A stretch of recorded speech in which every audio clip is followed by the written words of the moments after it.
Boa noite, queridos irmãos do grupo Irmãos Altinos, da Fraternidade Mundo Altinos.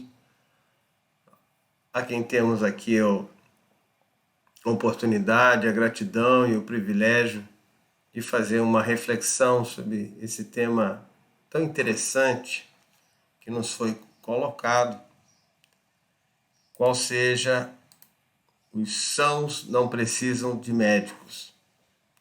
Um tema tirado de Mateus 9:12, né? Onde Jesus fala: não são os que gozam de saúde que precisam de médicos. E assim, no momento de pandemia, no momento tão difícil que nós ainda estamos atravessando, essa questão da saúde é uma questão de uma reflexão que devemos fazer de uma forma mais profunda, com certeza, né? E vamos pedir a colaboração do nosso irmão Emmanuel, que num trecho muito interessante do livro O Consolador, vai buscar a definição dessa questão da saúde. Porque se Jesus não veio para os sãos, quem são os doentes então? Não é verdade? Quem são os realmente doentes? E Emmanuel, então, no livro Consolador, faz que é um livro espetacular, um livro de estudo, onde Emmanuel vai falar sobre várias questões de física, química, biologia, mas ele faz um conceito de saúde em que nós vamos encontrar toda uma base doutrinária muito interessante para ele. E ele fala o seguinte, em face dos esforços da medicina, como devemos considerar a saúde? É perguntado a Emmanuel. E a resposta é muito interessante. Para o homem da Terra, a saúde pode significar equilíbrio perfeito dos órgãos materiais. Para o plano espiritual, todavia, a saúde é a perfeita harmonia da alma, para a obtenção do qual, muitas vezes, há necessidade da contribuição preciosa das moléstias e deficiências transitórias da Terra. Então a gente já vê aí que esse conceito de saúde, do ponto de vista espiritual, é um conceito muito amplo e muito distinto daquilo que nós talvez tenhamos como saúde material, não é verdade? Na medida em que ele coloca uma coisa muito interessante, que a saúde seria a perfeita harmonia da alma, né? A perfeita obtenção dessa harmonia. E muitas das vezes a moléstia física é um meio, né? Uma contribuição para que a gente encontre essa harmonia perfeita de nossas almas, de nossos espíritos. E aí vem realmente esse questionamento, né? Se Jesus não veio para os sãos, veio para os doentes, quem são os doentes? Né? Se nós somos assim, analisado um ponto de vista mais doutrinário essa questão, se vamos buscar lá na questão 614, né? Que se nós temos que ter harmonia para ter saúde, né? Como é que nós vamos definir essa harmonia? Qual vai ser o balanço pelo qual nós vamos encontrar essa harmonia? Onde nós vamos encontrar o ponto de equilíbrio dessa situação? E no Livro dos Espíritos, questão 614, o que se deve entender por leis naturais, lei natural, os espíritos respondem, os imortais respondem a Kardec: a lei natural é a lei de Deus, é a única verdadeira para a felicidade do homem. Ela lhe indica o que deve ou não fazer, e ele é infeliz somente quando se afasta dela. E aí na questão 616, ainda temos um outro ponto, em que ele fala assim: Deus ordenou aos homens numa época que lhes proibiu em outra? Pergunta Kardec aos espíritos. E a resposta: Deus não pode se enganar. São os homens que são obrigados a mudar suas leis porque são imperfeitas. mas as leis de Deus são perfeitas. A harmonia que rege o universo material e o universo moral é fundada sobre as leis de Deus que estabeleceu para toda a eternidade. Então, se na definição de Emmanuel, saúde é a harmonia do espírito, do ponto de vista doutrinário, nós vamos encontrar essa harmonia quando nós estamos seguindo as leis de Deus, quando a nossa consciência nos absolve de toda transgressão que fazemos a essas leis.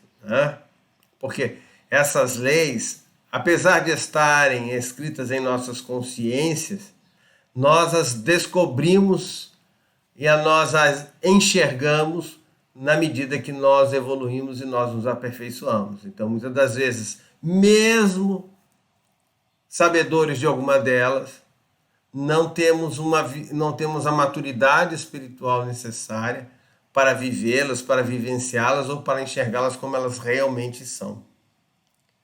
Mas, se do ponto de vista material, assim, foi fácil entender por quem as moléstias físicas, Está aqui na própria Bíblia as curas do paralítico, a cura do servo do centurião, do cego, a cura da mulher com hemorragia, Se todas essas curas físicas que estão lá ilustradas na Bíblia retratam muito bem a doença do ponto de vista físico, existia uma outra questão ainda muito interessante. Jesus era mal visto na época pelos fariseus e até mesmo por alguns de seus discípulos pela convivência com as pessoas de má vida, vamos dizer assim, Os cobradores de impostos, os indivíduos de castas mais inferiores, que não se apegavam à lei como os fariseus. Mas é muito interessante isso, Porque se nós temos a questão da doença, do doente que se reconhece doente, fisicamente doente, se nós temos aquele até que moralmente se reconhece doente pelas torpezas da vida, pelos vícios, tem aqueles também que não se reconhecem doentes, mesmo sendo doentes. E é muito interessante que Jesus não deixa de resgatar a nenhum deles. Então, ele é muito enfático, quando ele vai falar aos fariseus, Ele tem essa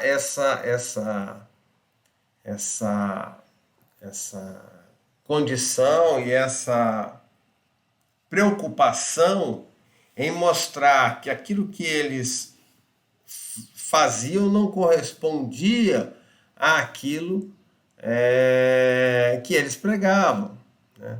Por isso, em várias passagens, ele vai colocar os fariseus nessa evidência.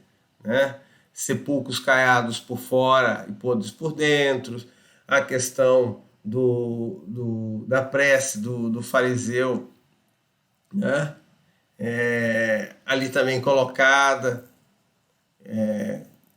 como uma prece cheia de palavras, uma prece daqueles que guardavam o sábado, faziam o jejum, faziam as oferendas, E Jesus vai contrapor todo o tempo, essa postura dos fariseus, com a postura daqueles que eram realmente os indivíduos que, na visão maior, eram verdadeiros servos dedicados a Deus. E aí tem a parábola do samaritano, e aí várias outras parábolas, em relação a isso. É interessante essa questão que Jesus coloca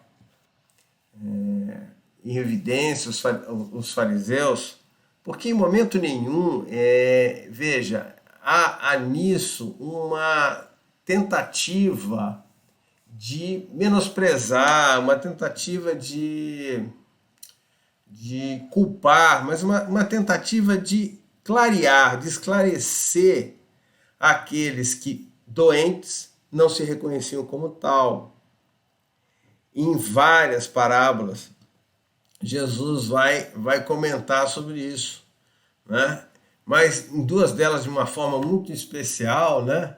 Que é a parábola das ovelhas, né? E da dracma perdida, onde ele vem ali atentar a questão de que, né, bom servo é aquele que, tendo 100 ovelhas e uma se perde, ele vai, procura a que se perdeu, se regozija com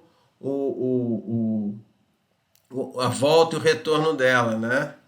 E aí ele fala uma frase interessante, né, que é a mais, assim, a mais alegria no céu, ou mais quando um pecador adentra do que um homem de lei, né?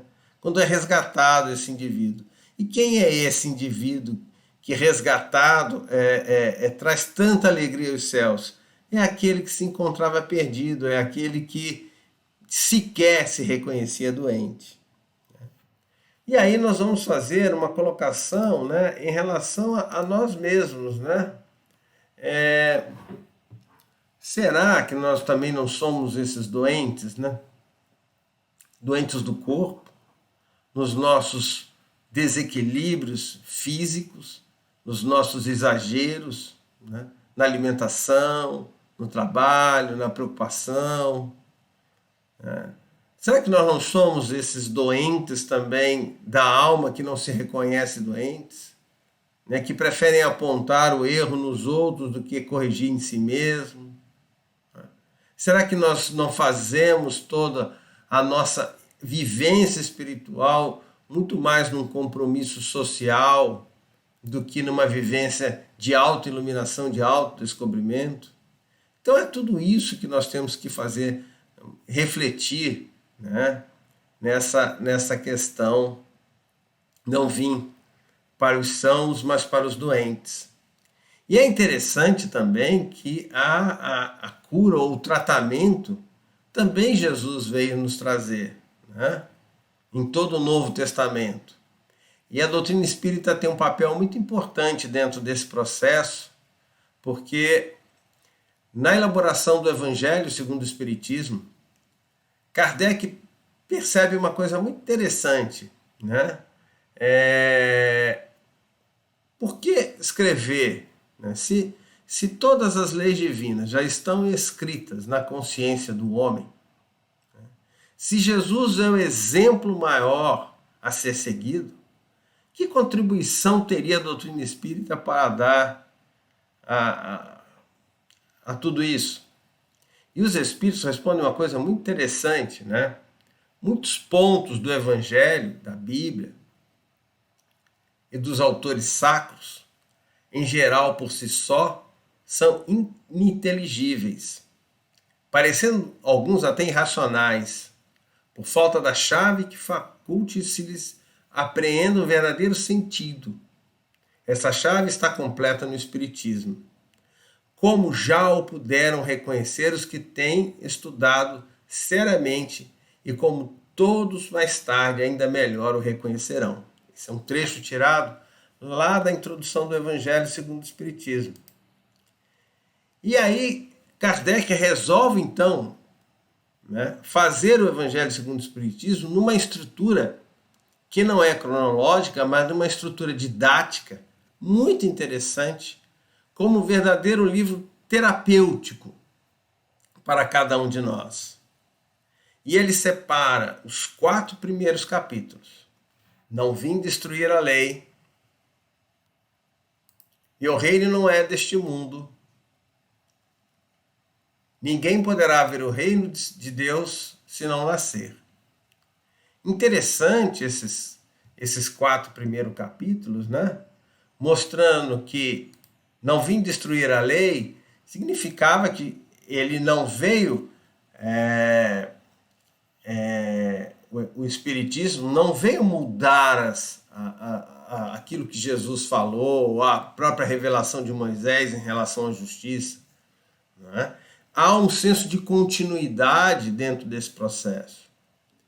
O meu reino não é deste mundo é fundamental para que a gente possa entender toda a pregação do Cristo.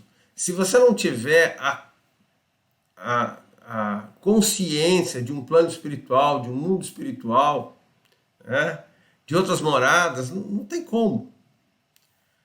Há muitas moradas na casa do meu pai, capítulo 3. Se a gente não entender que a evolução não se faz apenas nesse planeta, naquilo que nós vemos, enxergamos, também fica bastante complexo. Se não entendermos que existe uma escala, né, espírita em relação ao progresso e evolução de cada um, e que todos caminham para a felicidade, para a evolução e para o progresso, mas cada um a seu nível, a seu tempo, também é muito difícil compreender as passagens do Cristo. Ninguém poderá ver o reino de Deus se não nascer de novo. A questão reencarnatória é ponto-chave para que possamos compreender toda a estrutura do Cristo. E ele continua, né? Kardec vai fazer uma questão, a questão 170 do Livro dos Espíritos, uma questão chave, em que ele pergunta: o que se torna o espírito após a sua última encarnação? Espírito bem-aventurado, é um espírito puro. Então, a nossa conversão total em harmonia, né, em saúde, é quando nos tornamos espíritos puros. E para isso precisamos das bem-aventuranças. Então, o que Kardec faz? Os próximos capítulos são relacionados ao nosso objetivo, as bem-aventuranças. Bem-aventurados aflitos, o Cristo Consolador. Bem-aventurados os pobres de espíritos. Bem-aventurados que têm puro coração. Bem-aventurados que são brandos e pacíficos. Bem-aventurados que são misericordiosos.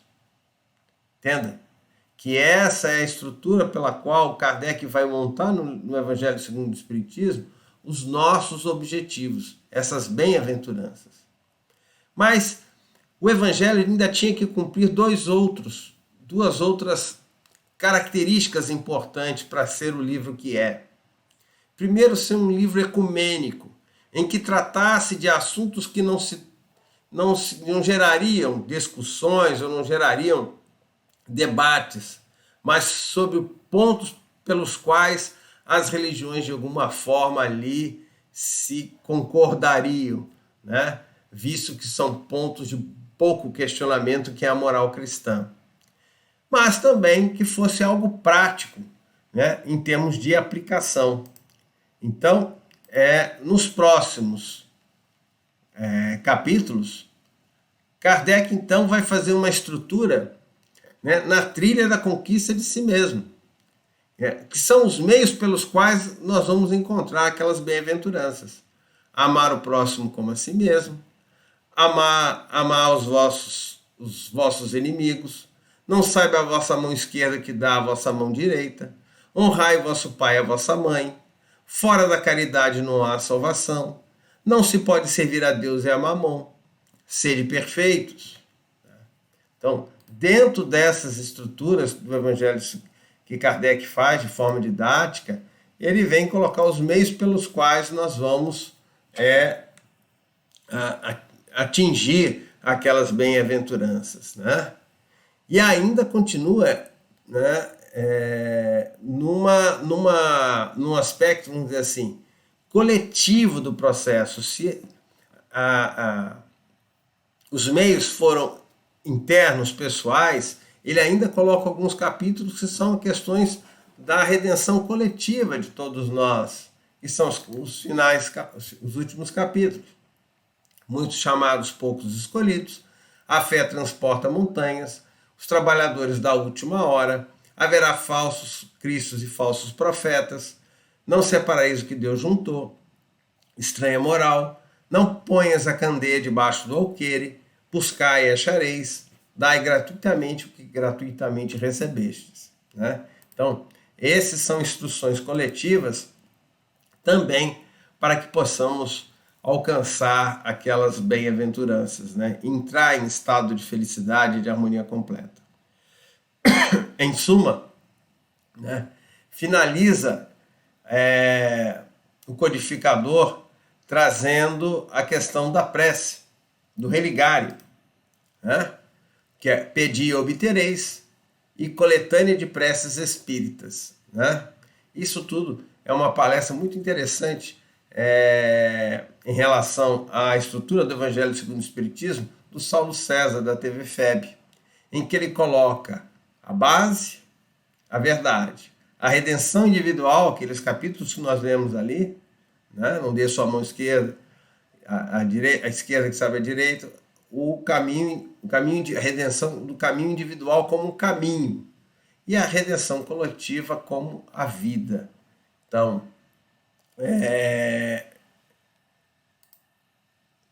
finalizando de uma tal forma ali nas preces, né, esse caminho construído no Evangelho segundo o Espiritismo como um caminho terapêutico, né, para buscarmos a nossa harmonia e a nossa verdadeira saúde.